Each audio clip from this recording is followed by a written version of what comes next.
Alhamdulillah, nahmaduhu wa nasta'inuhu wa nastaghfiruhu wa nu'minu bihi wa natawakkalu alayhi wa na'udhu billahi min shururi anfusina wa min sayyiati a'malina.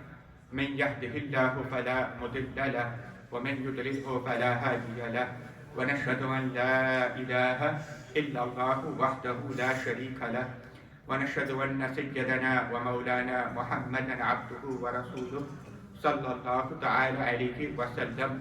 أما بعد فقد قال الله تعالى في القرآن المجيد والفرقان الحميد والعصر إن الإنسان لفي خسر صدق الله العظيم.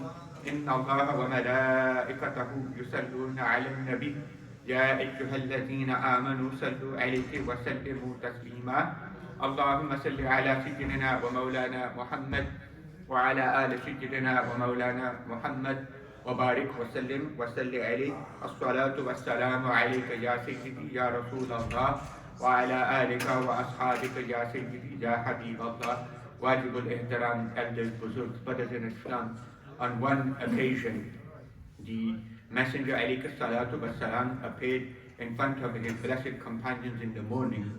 And although the Prophet alayhi salatu wassalam was always smiling, he was always very positive in outlook, the companions noticed that this particular morning the Messenger alayhi salatu wassalam was happier than usual. There was an extra sense of nur and light in his blessed face. One could tell that some good news had befallen the Prophet alayhi salatu wassalam, that he was in particular happy on this occasion, on this morning. And so the companions, they asked the Messenger, they said, Ya Rasulullah sallallahu alayhi wa sallam, you are always smiling, you are always happy, but this morning we see you that you are extra happy. Is there any particular reason for that? To which our Messenger sallallahu alayhi wa sallam replied that yes, Sayyiduna Jibreel alayhi salam came to me last night and he gave me some glad tidings. He gave me some good news and bashara, and that is the reason why I am extra happy this morning. And that good news, that khushkhabari, that bashara is that Jibreel said to me that Ya Rasulullah, whosoever sends salawat upon you, Allah sends salawat upon him. And whosoever sends salam upon you, Ya Rasulullah, in reply Allah will send salam upon that person. So this is the reason why I'm extra happy, that it is an amazing honor that one of my ummatis can send salawat and salam upon me, and in return Allah, the creator of the world, the Lord of the worlds, the sustainer of everything we see, he will send salawat and salam upon that person. Today is the day of Friday, the best of all days. Sayyiduna Rasulullah sallallahu alayhi wa sallam asked you and I in abundance and with sincerity to send our salawat and salam upon him, the best of all creation. Allahumma salli ala Sayyidina wa Mawlana Muhammad وعلى آل سيدنا ومولانا محمد وبارك وسلم وسل عليه. Undoubtedly you would have noticed that I recited the first two opening verses of Surah Al-Asr from the Holy Quran, a very short yet powerful surah from the words of Allah subhanahu wa ta'ala. And I think as the year ends, a reason for us to ponder upon the beauty and perfection of the message of the Holy Quran. In the Quran, Allah subhanahu wa ta'ala, in this particular surah, he starts by taking a qasam. He takes an oath by time, wal asr. Allah subhanahu wa ta'ala, in order to stress a message, then he will take an oath, he will take a qasam with different things.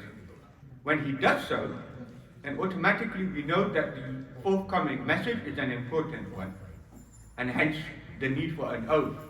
And secondly, we understand that the item, object, or being for whom the oath has been taken, that also is important. So Allah says, wal asr. So immediately we understand and appreciate that whatever the word asr means, it must be important. For Allah subhanahu wa ta'ala decided to take a qasam with it. What does asr mean? Very briefly, the ulama karam have said that here Allah subhanahu wa ta'ala is taking an oath with time. Asr means time. Qasam hai zamana ki. Allah takes an oath that I swear by time.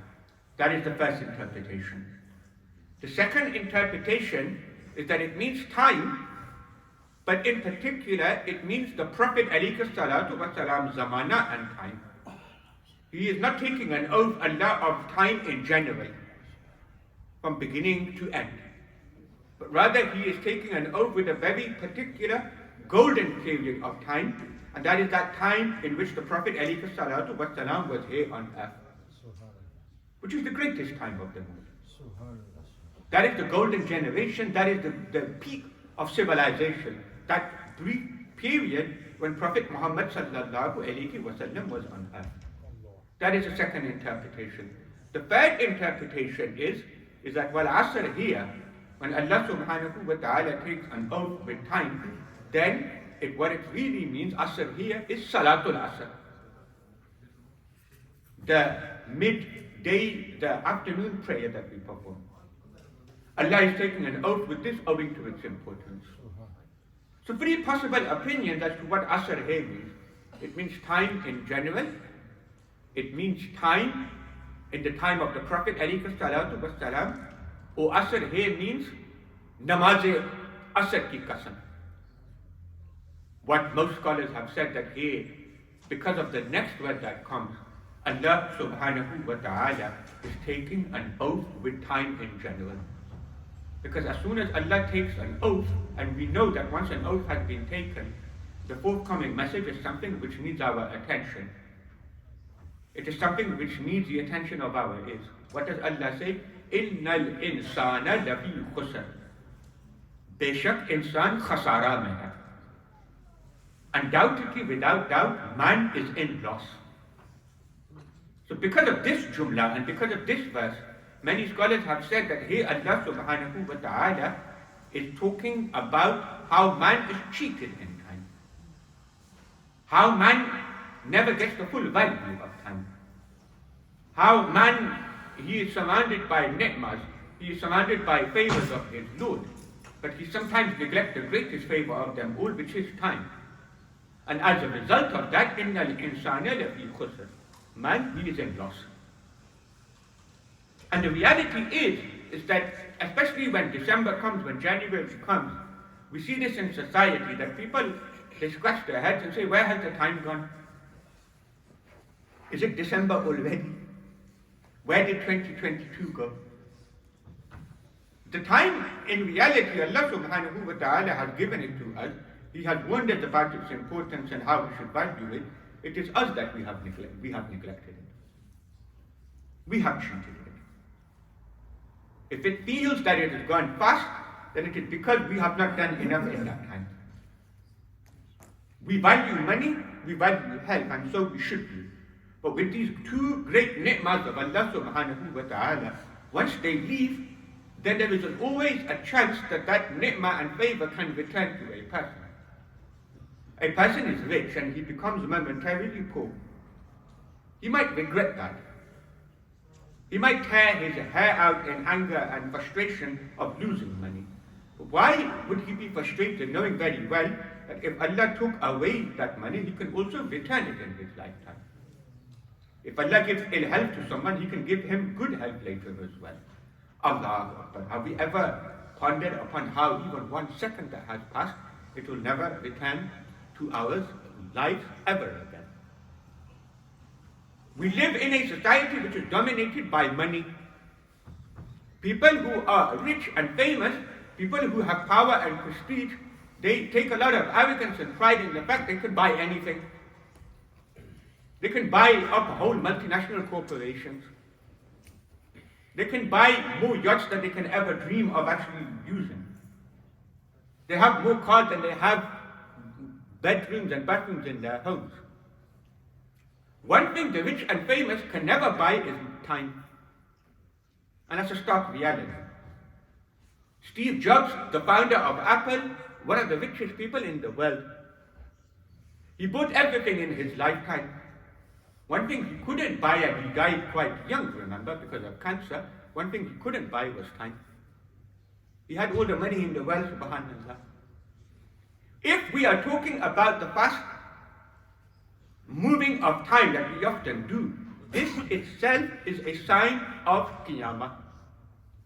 The Prophet ﷺ said, لا تقوم الساعة حتى يتقارب الزمان. That the day of Qiyamah will not come until time will feel short. When a year will feel like a month, when a month will feel like a week, when a week will feel like a day. That is happening right now. So again, Allah subhanahu wa ta'ala is giving us signs that your time that He has given to you, it is valuable, number one. Number two, it is possible you can fall into khasara because of it. Innal insana lafi khusr. You can be cheated in it. This is the signs in Qiyamah. In society as a whole, we see all of the time alamats, clues, indications, and signs that time is short. What does our mind do? Ignore it automatically. A very difficult period that we all endured during the pandemic. During the pandemic, we saw, and I think every single person in this masjid knows one beloved, one Habib who left this world because of the COVID pandemic. What this should have been for you and I is a wake-up call. That old age is not when a person dies. A person dies when Allah subhanahu wa ta'ala writes it that this person is going to die. We saw the young and old passing away. We saw the fit and healthy passing away. What was Allah subhanahu wa ta'ala doing? He was sending you an alamat, an indication, your time is short, value it. We ignore it, then we are in khasara. Allah deliberately, and the elders, myself can feel this more.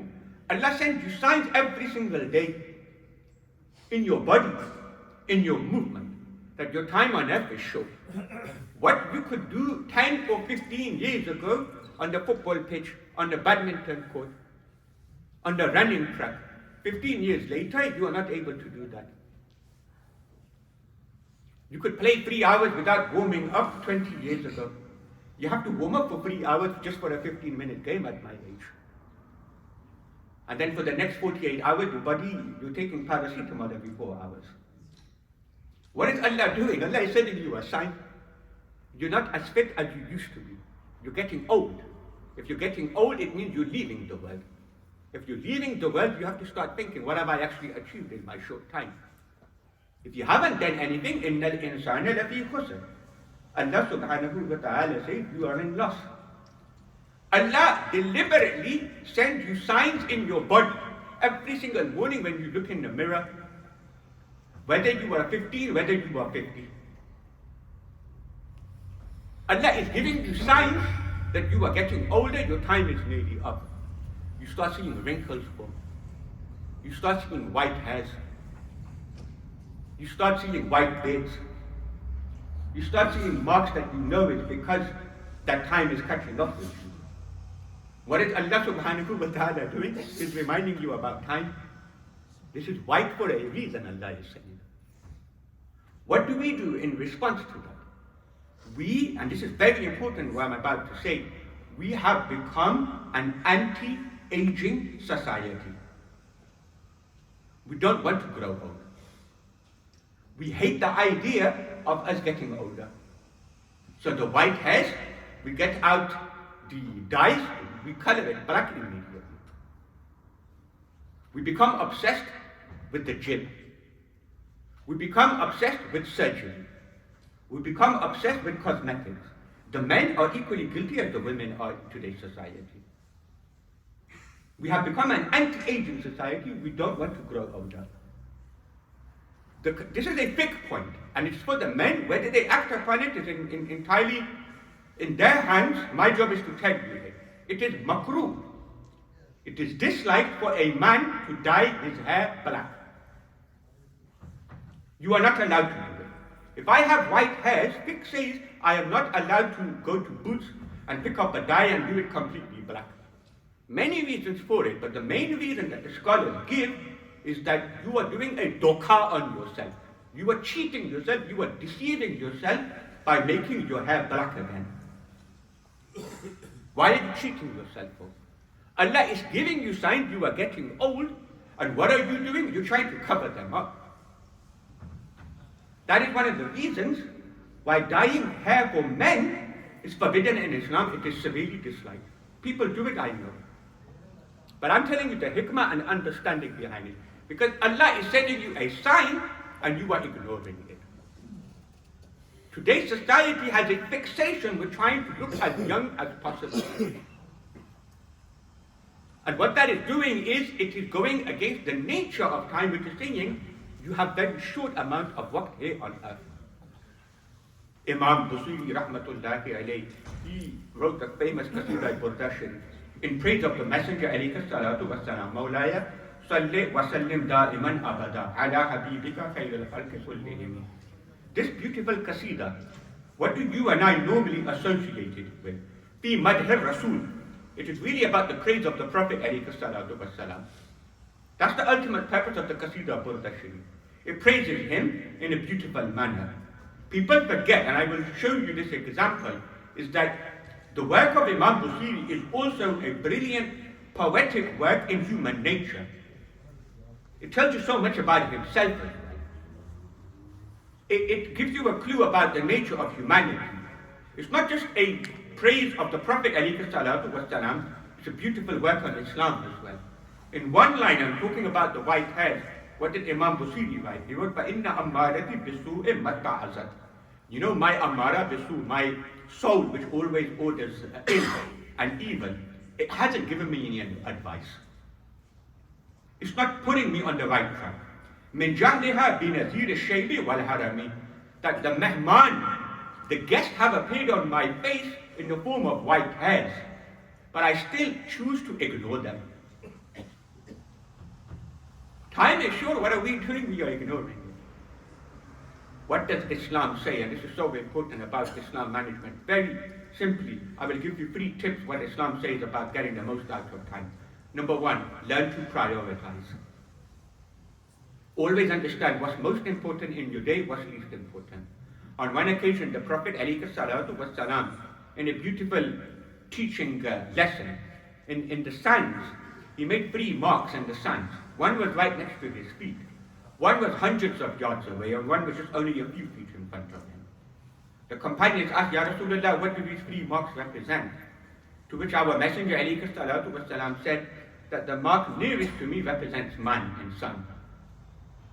The mark which is so far off, that represents man's bucket list. The things he wants to do in life. All of his wishes and demands. I want to do this before I die, I want to do this before I die. It's a long list. Ya Rasulullah, what about this line which is only a few meters in front of man? What does that represent? To which our Messenger ﷺ said, Maut. It represents death. In a beautiful practical demonstration, our Messenger ﷺ was basically saying that no one dies fulfilling everything they wanted to do. They always run out of time. So what does it make sense to do? It makes sense to, well, what's most important in life, I will get them done first. Which takes us on to the second point about what Islam says about time management. Min husli Islamil mar'i tarkuhu ma la ya'ni. That a sign of a good Muslim is that he leaves those things which do not concern him. It doesn't concern his health, it doesn't concern his finance, it doesn't concern his family. If it doesn't fit those 3 categories, it doesn't matter. We are wasting time in matters which do not concern us. And it's not basically ensuring that those things which are more important are getting done. It's only 10 seconds TikTok. It's only 1 clip. But those 10 seconds, it eventually adds up to 10 hours in a week when you check your screen time. It's only 1 YouTube clip.